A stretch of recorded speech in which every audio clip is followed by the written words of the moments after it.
রোশনাইকে নিজের মনের কথা খুলে বলে দিল আরণ্যক। সম্পূর্ণ জানতে দেখতে থাকো। গল্পের শুরুতেই দেখা যায় রোশনাইকে নিয়ে কথা বলতে শুরু করে জাহ্নবী আর বলে, রোশনাই, তুমি আমাদের বাড়ির যে কত বড় ক্ষতি করছো তুমি হয়তো নিজেই সেটা জানো না। যেটা হচ্ছে সেটা একদমই ভালো হচ্ছে না। রোশনাই তখন বলে, আমি কি করেছি? কেন তোমরা আমার সাথে এই রকম ব্যবহার করছো? আমার কিন্তু এটা একদমই ভালো লাগছে না। তুমি এই রকম ব্যবহার আমার সাথে করতে পারো না। তার মধ্যেই রোশনাইকে আরও অপমান করতে শুরু করে তনুশ্রী আর বলে, এই মেয়েটার জন্যই তো আমাদের বাড়িতে এত সমস্যা শুরু হয়েছে। এই মেয়েটাকে না আর সহ্য করা যাচ্ছে না। ছোটু বলে, আচ্ছা তোমরা শুধু শুধু রোশনাইকে এইভাবে অপমান করতে থাকো কেন? রোশনাইয়ের অন্যায়টা ঠিক কোথায়? আমি তো এটাই বুঝতে পারছি না। কি অন্যায় করেছে রোশনাই যার জন্য তোমরা ওর সাথে এরকম ব্যবহার করছো? তোমরা তো নিজেরা ওর পায়ে ট্রিটমেন্ট করে দিচ্ছই না, বরং বাদশা করতে চাইছে, ওকেও বারণ করছো। কাজটা কিন্তু তোমরা একদমই ঠিক করছো না, অনেক অন্যায় করছো তোমরা। বাবলু তখন বলে, ছোটু, অন্যায় করছি কি ঠিক করছি সেটা আমরা তোমার কাছ থেকে জানবো না। তুমি কিন্তু এবারে একটু বেশি বাড়াবাড়ি করছো। ছোটু তখন বলে, আমার তো কোনোভাবেই মনে হচ্ছে না যে আমি কোনোভাবেই বেশি বাড়াবাড়ি করছি। যা করছি সেটা একদমই ঠিক কাজই করেছি। তখনই রোশনাই বলে, থাক না ছোটু, তুমি আমার জন্য আর অপমানিত হও না। এরপর সবাইকে চা দেয় রোশনাই। আরও চা ছিল প্লেটে আর জিজ্ঞেস করে, আর কি কেউ চা খাবে? তখন আরণ্যক বলে, কেন, আমিও তো চা খাই, দাও চাটা আমাকে দাও। রোশনাইয়ের হাত থেকে চা নিতেই বাবলু শুরু করে আর বলে, যা হচ্ছে এই বাড়িতে আর মেনে নেওয়া যাচ্ছে না। সব কিছুর একটা লিমিট থাকে আর সেই লিমিট ক্রস করে যাচ্ছে বাদশা। তখনই ঠাম্মি বলে, দেখো বাদশা, তুমি সংসারের কোনো ঝামেলার মধ্যে ঢুকো না। সামনেই তোমার আর গরিমার বিয়ে। তুমি যদি এখন এরকম করতে থাকো তাহলে কতটা খারাপ লাগবে গরিমার, তুমি কি বুঝতে পারছো সেটা? আরণ্যক বলে, আমি কি করেছি ঠাম্মি?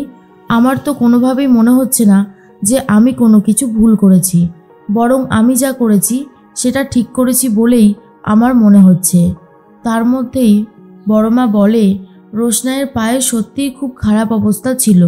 আমি রোশনাইকে অনেকবার বলেছিলাম ট্রিটমেন্ট করাতে, কিন্তু রোশনাই তো করাতেই চাইছিল না। এখানে যদি বাদশা দায়িত্ব নিয়ে রোশনাইয়ের পাটায় চিকিৎসা করে দেয়, কার কি প্রবলেম হয়েছে সত্যি বুঝতে পারছি না। জাহ্নবী বলে, তুমি আর কি করে বুঝবে বলো?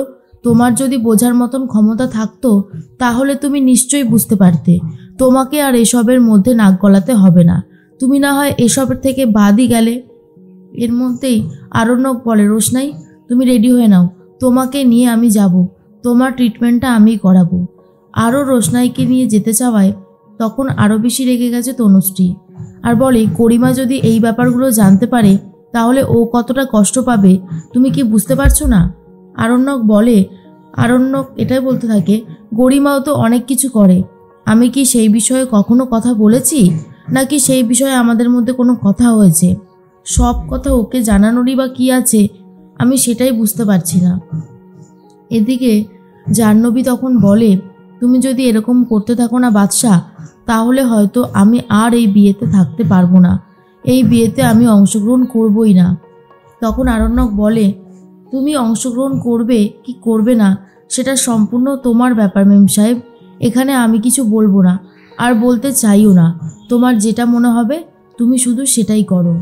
জাহ্নবী আরণ্যকের এই ব্যবহার দেখে পুরোই অবাক হয়ে যায় আর বলে, বাদশা, সত্যিই আমি তোমাকে চিনতে পারছি না, পুরোপুরি অচেনা লাগছে তোমাকে।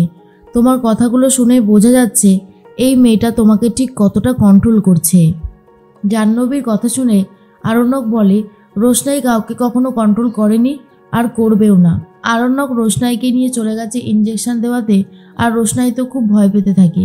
তখনই আরণ্যক বলে, ভয় পেও না, সেই জন্যই তো তোমাকে একা ছাড়িনি, যদি একা ছেড়ে দিতাম তাহলে আরোই তুমি ভয় পেতে। ইঞ্জেকশন নিতে কম বেশি সব মেয়েরাই ভয় পায়। রোশনাই তো আরণ্যকের কথা শুনে খুবই খুশি হয় আর বলে, স্যারজি, আপনি আমার জন্য এত করছেন, সত্যি আপনার এই ঋণ কী করে যে শোধ করব আমি নিজেই জানি না। আরণ্যক তখন বলে, এসব তোমাকে ভাবতে হবে না রোশনাই, তুমি অনেক বড় হও, অনেক সফল হও, আমি শুধু সেটাই চাই। রোশনাই তখন বলে, সফল তো আমাকে হতেই হবে, হাল ছাড়লে আর কি করে হবে, তাই না? আমি সবটা সামলে নিতে পারবো। স্যার জি, আপনি শুধু একটা ব্যবস্থা করবেন, বেনারস তো আমি যাবই, সেখানে যাতে রাজেশ ভাই আমার কোনো ক্ষতি না করতে পারে, সেটা যদি পুলিশকে বলে কোনো প্রোটেকশনের ব্যবস্থা করা যেত খুব ভালো হতো। আরণ্যক বলে, আমি সেই চেষ্টা করছি, দেখছি কত তাড়াতাড়ি সব কিছু করা যায়।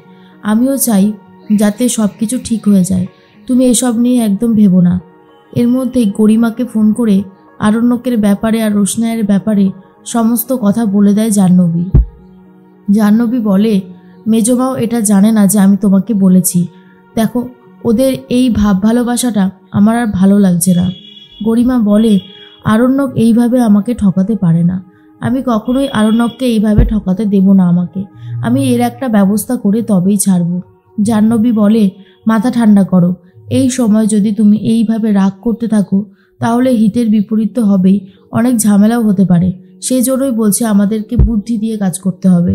এই মেয়েটাকে বাড়ি থেকে তাড়ানোর কথা বললেই বাদশা তো তেলে বেগুনে জ্বলে ওঠে, সেই জন্যই আরও বেশি সমস্যা হয়, না হলে সব কিছু ঠিকই থাকতো।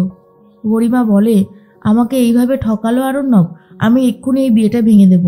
কিন্তু গরিমার কথা শুনে জাহ্নবী বারণ করে, এখনই হঠকারিতায় কোনো সিদ্ধান্ত নিও না। তার মধ্যেই রোশনাই বলে, স্যারজি, এরপর আমি যখন বেনারস যাব আপনি কিন্তু আমাকে আর ফেরাবেন না, কেমন? আপনি ফেরাবেন না তো? আরণ্যক বলে, জানি না রোশনাই, কেন যে তুমি এই কথাটা বলো, তোমার চলে যাওয়ার কথা শুনলেই আমার মনের ভেতরটায় যে কি ঝড় ওঠে তোমাকে বলে বোঝাতে পারবো না। কেন আমার সাথে এরকম হয় আমি তো বুঝতেই পারি না। এরপর রোশনাই বলে, কি হলো স্যারজি, আপনি কিছু বলছেন না যে? রোশনাইয়ের কথা শুনে তখন আরণ্যক বলে, কি বলবো, আমার আর কিছু বলার নেই। রোশনাই, তুমি এখন এসব নিয়ে ভেবো না।